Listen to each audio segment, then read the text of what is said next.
예, 이번 시간은 21년도 지방직구급 재배학 문제를 보도록 하죠. 1번. 우리나라 식량작물 생산에 대한 설명으로 옳지 않은 겁니다. 1번. 옥수수, 밀, 콩 등의 국내 생산이 크게 부족하여 사료용을 포함한 전체 곡물 자급률은 30% 미만으로 매우 낮다. 옳은 편이죠. 우리나라의 전체 그 곡물 자급률이 매우 낮습니다. 특히나 이 사료용은 거의 다 수입으로 보셔야 돼요. 그래서 쌀을 제외한 나머지의 곡물 자급률은 대단히 낮다. 옳은 편입니다. 2번.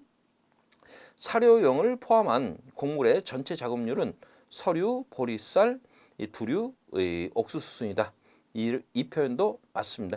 그래서 이제 그 감자나 고구마 요것들은 조금 생산량이 많고요. 옥수수 같은 경우는 그 수입량이 특히나 그 사료용 옥수수로 대단히 이 많은 양을 수입을 하고 있습니다. 3번. 곡물의 도입량은 옥수수, 밀, 콩, 쌀 순이다. 이 쌀 같은 경우는 거의 이 자급률 100%를 채우고 있기 때문에 쌀은 거의 수입량이 적고요. 이 쌀 같은 경우 수입되는 건 그 우리 쿼터제로 해서 의무 수입량 제외하고는 거의 수입이 안 되고 있습니다. 옳은 편이죠. 그리고 이 옥수수 같은 경우에는 이 사료용 옥수수로 대단히 많이 수입을 하고 있습니다. 그래서 옥수수, 밀, 콩, 쌀 순이다. 옳은 편. 4번.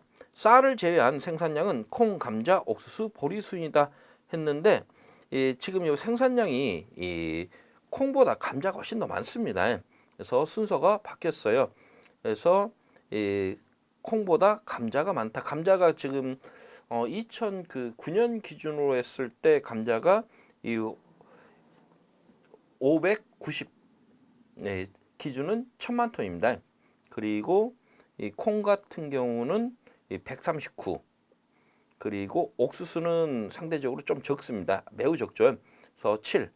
그리고 이 보리, 쌀보리, 맥주보리, 겉보리 이 다 합치면 얼추 이 콩보다 조금 더 많은 양 내지는 이 비슷한 양이 되거든요. 그래서 순서가 잘못됐습니다.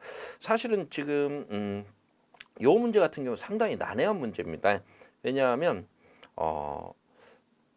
생산량이 어느 게 더 많냐 요거 생각보다는 쉽지 않은 내용이에요. 그런데 일단 이 감자 이 서류의 생산량이 많다 이것만 그 체크를 하면 풀 수 있는 문제긴 했습니다. 2번. 작물의 생장과 발육에 대한 설명으로 옳지 않은 것 했습니다. 1번.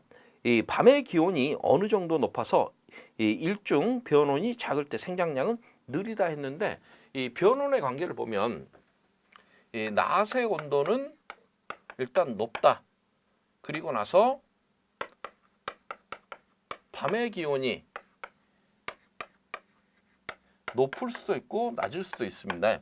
이랬을 때 이 낮의 온도가 높다라는 의미는 이 광합성량이 많다는 얘기예요.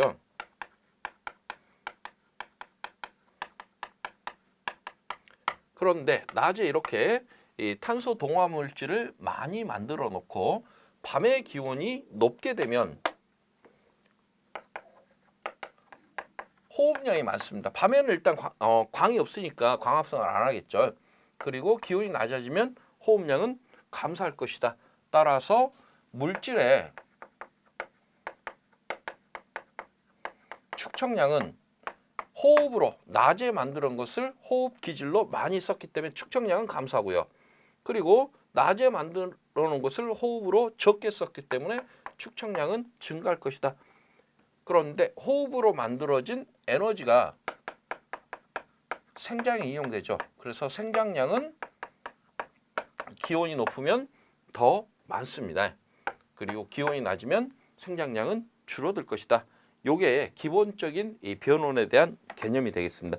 따라서 밤의 기온이 어느 정도 높아서 일중 변온이 작을 때 생장은 느려지는 게 아니라 생장은 빨라집니다. 그래서 1번이 틀린 지문. 2번. 작물의 생장은 이 진정 광합성량과 호흡량 간의 차이에 영향을 받는다. 옳은 편이죠. 이 호흡량하고 진정 광합성량, 이 진정 광합성량에서 호흡량을 뺀 이 외견상 광합성량이 커질수록 이 생장, 건물 축적량이 많아질 것이다. 옳은 편입니다. 토마토의 발육상은 감온산과 강강산을 뚜렷하게 구분할 수 없다.